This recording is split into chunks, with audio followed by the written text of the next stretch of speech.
Salut, c'est Megadriver 16. Sur mon tour avec Navarro de l'équipe Cofidis, nous sommes à la mythique étape du Mont Ventoux, l'étape 15 de ce tour. Et là, je suis avec Navarro avec le peloton. La situation de course, on a Galopin et Amador en échappée, 12 minutes 48 devant Rodriguez, un contre-attaquant là. Et le peloton maillot jaune à 13-21. Donc là, tout va se jouer. Tout va se jouer. En tout cas, c'est une étape déterminante pour le classement général. Et avant que les choses sérieuses ne commencent dans à peine quelques kilomètres, je vous propose de voir ce qui s'est passé depuis ma dernière vidéo des Pyrénées. Et on se retrouve juste après pour le direct. À l'étape 10 de Saint-Malo, rien de particulier à signaler, avec une 13e place de Taramae et aucun écart au niveau des favoris. Ensuite, à l'étape 11, le chrono du Mont-Saint-Michel, victoire de Tony Martin devant Chavanel qui devance Froome. C'est relativement rare pour le souligner. Et de mon côté, avec Coppel, je crois que je contrôlais Coppel, j'ai fait 3-10. Et Navarro, on le retrouve assez loin, bien évidemment, le voilà à la 108e place. Et il perd 5 minutes 46 sur Tony Martin, donc dans les 5 minutes à peu près sur Froome. À l'étape 12, c'est mon grimpeur Garcia qui s'impose en résistant dans le final au retour des sprinteurs et en s'imposant face à ses autres compagnons d'échappée.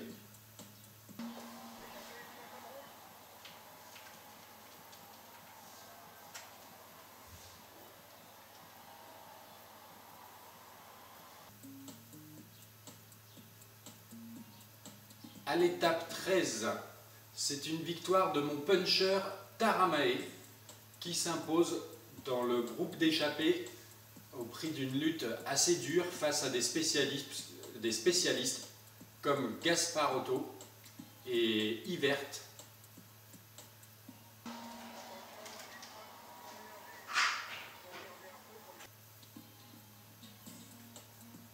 Ensuite, à l'étape de Lyon, attaque de Navarro dans le final, ce qui lui permet de s'imposer, mais par contre, il ne prend pas de temps par rapport aux autres favoris, puisqu'on voit Valverde et Contador, Froome étaient dans le bon groupe. Il n'y a que Quintana et Van Garderen parmi les principaux favoris qui décrochent à 1 minute 30.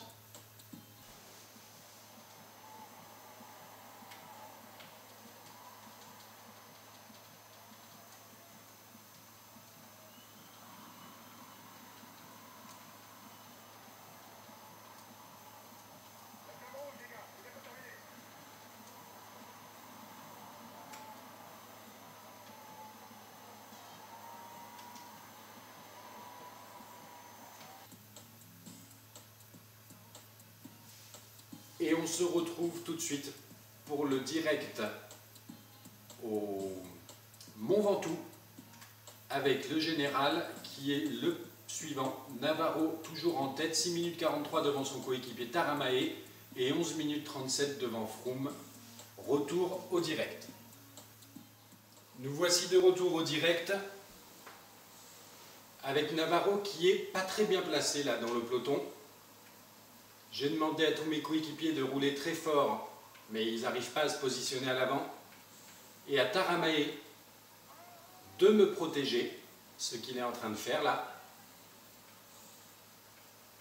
Et là, les choses sérieuses ont commencé, même si les pentes ne sont pas encore énormes.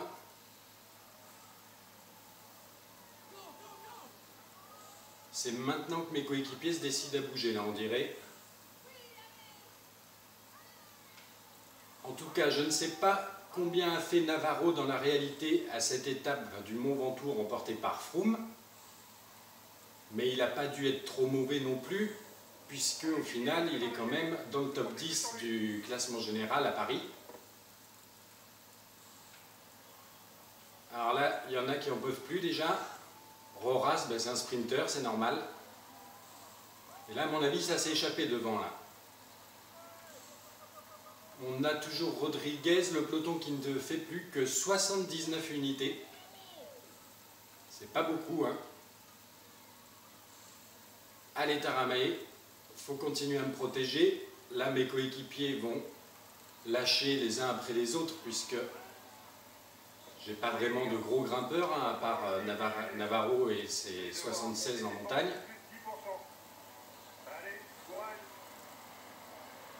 J'hésite à passer tout de suite un petit peu de grand braquet pour revenir, mais ça me gêne. Je préfère le garder pour la fin. Là, on revient tranquillement avant qu'il y ait une nouvelle accélération sur le peloton des 79 là. Est-ce que Froome a essayé de partir? Non. Et on a rattrapé Rodriguez. C'est peut-être pour ça que ça s'était un peu calmé. En tout cas, là, ça repart. Ça accélère devant. Nul doute que c'est les favoris. Allez, il ne faut pas non plus me gêner, hein, tout en me protégeant. Voilà un BMC à l'agonie là. Il est en train de se faire décramponner. C'est une bonne nouvelle pour nous, pour le général. Pas tant que ça, c'est pas une si bonne nouvelle que ça, puisque Taramae c'est mon protecteur, et que s'il se fait décrocher, ça veut dire que je me fais décrocher avec Navarro. 13 km 8 de l'arrivée. Encore 10 km avant l'arrivée pour les hommes de tête. Ce serait bien de ne pas perdre beaucoup plus que 2 minutes, quoi. C'est ce que je vise à peu près, perdre environ 2 minutes sur Froome. Ça me paraît raisonnable et un bon objectif avec les stats de Navarro. Et là, on remonte au fur et à mesure, vraiment, c'est l'hécatombe, hein. Ça roule fort quand même devant. Taramae, il y en a combien là? Et il y a toujours Coppel devant. Ben voilà, il est à l'agonie. Le voilà, on passe notre coéquipier Coppel. Et Taramae, d'après ce que j'ai vu, il n'a plus grand chose à me proposer, hein. Ah si, quand même. Allez, il faut y aller. Mais Coppel qui fait l'effort aussi pour soutenir son maillot jaune, ça c'est bien. Le peloton n'est plus que de 35 unités, mais surtout 30 secondes, même plus de 30 secondes devant. Froome, Quintana, Rodriguez, Valverde et Contador sont partis. Classique. Allez, il faut qu'on remonte là. Sous peine de prendre très cher quand même. Alors la barre jaune était pas mal quand même, hein. On avait de la récupération aux étapes précédentes avec Navarro, ce qui fait que j'ai pu entamer cette étape avec quand même une belle barre de forme. Mais là c'est dur, hein. Taramae qui tient bien là, qui se sacrifie. Il est deuxième au général, mais il sait qu'il ne pourra pas conserver cette place. Donc il fait le coéquipier modèle pour son leader Navarro. Il est de nouveau leader du classement des jeunes.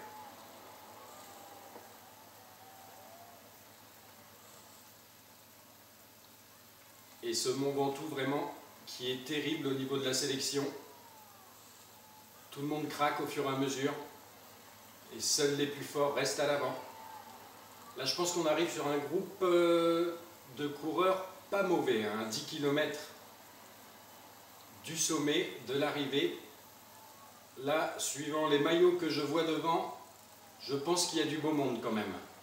Des bons outsiders et des coéquipiers de luxe. On va voir ça tout de suite si on arrive à les remonter. Alors, nous avons, on ne voit pas encore les noms. Eh bien, c'est Richie Porte, hein, qui est à l'arrière de ce groupe, qui accélère un petit peu là. On a Montfort, effectivement, c'est un beau groupe là, ça doit être ce qui reste du peloton. Voilà, on est bien dans le peloton. Tiens, Talanski et Costa et Velitz se sont fait décrocher là derrière. Ici, on remonte. C'est qui ça? C'est Kadri, tiens, Kadri qui est encore là, pas mal. On a Cunego, Izaguirre, Tendam aussi qui fait partie de ce peloton. Ah, Taramae, il n'en peut plus là. Voilà. Allez, je passe un petit peu de grand plateau à 8 km 3 de l'arrivée pour pouvoir rester avec ce groupe de bons coureurs, hein, quand même. Donc on a vu Tendam, là c'est Brajkovic, Perrault, Moreno sûrement, Fuglsang, Kreuziger, ouais les lieutenants, hein. Evans par contre là, Daniel Martin, Vauclair, Gadret, Mollema là, avant de ce groupe, et le loto là ça doit être Van Den Broek, hein. Je vois pas qui ça pourrait être d'autre, effectivement c'est Van Den Broek. 7 km de l'arrivée, et alors on a combien de retard là? Oula, on a plus de 2 minutes de retard là sur Froome. On arrive au Chalet Reynard. Ça va être un peu moins dur pendant 1 kilomètre. Alors si ça va être un peu moins dur, c'est le moment de reprendre un ravitaillement. Et j'ai l'impression que je vais être obligé de prendre la tête de ce groupe avec Navarro. Le maillot jaune qui ne s'est pas affolé suite aux attaques des favoris, même s'il perd quand même beaucoup de temps là en ce moment sur eux, particulièrement Froome, mais qui monte à son rythme en essayant de s'économiser un maximum. 5 km 7 de l'arrivée. Vu sa résistance à Navarro, ça me paraît encore un peu loin pour passer le grand plateau, mais je pense que je ne vais pas avoir le choix si je veux limiter la casse.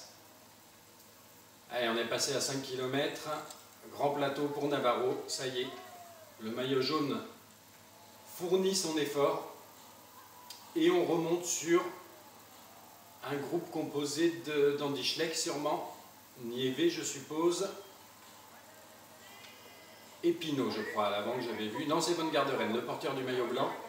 Pinot est encore un peu plus loin alors, ah oui on n'est pas intercalé derrière le groupe des favoris, il y a encore un groupe de contre-attaquants, puisqu'on a Froome effectivement à 7,35, le groupe Froome, Pinot à 9,13 et c'est moi qui emmène toujours effectivement ce groupe de favoris, le peloton pardon. On voit Pinot et Roland un petit peu plus haut là. On devrait pouvoir revenir sur eux. Par contre, le groupe Froome, on ne le reverra plus, hein, ça c'est sûr. Amador qui vient de s'imposer, victoire de prestige pour lui, suivi de Galopin, très près par Galopin, c'est dommage pour le jeune français. Je repasse le petit plateau, le temps de prendre mon dernier ravitaillement à 2 km 8. J'emmène Evans et Kreuziger on dirait. C'est ça. Allez, le ravitaillement qui me fait remonter cette barre de jaune. Allez, je repasse sans attendre la fin du ravitaillement, le grand plateau, pour essayer de revenir sur le groupe Pinot-Roland, qui ne doivent plus être très frais quand même, à 1 km 8 du sommet.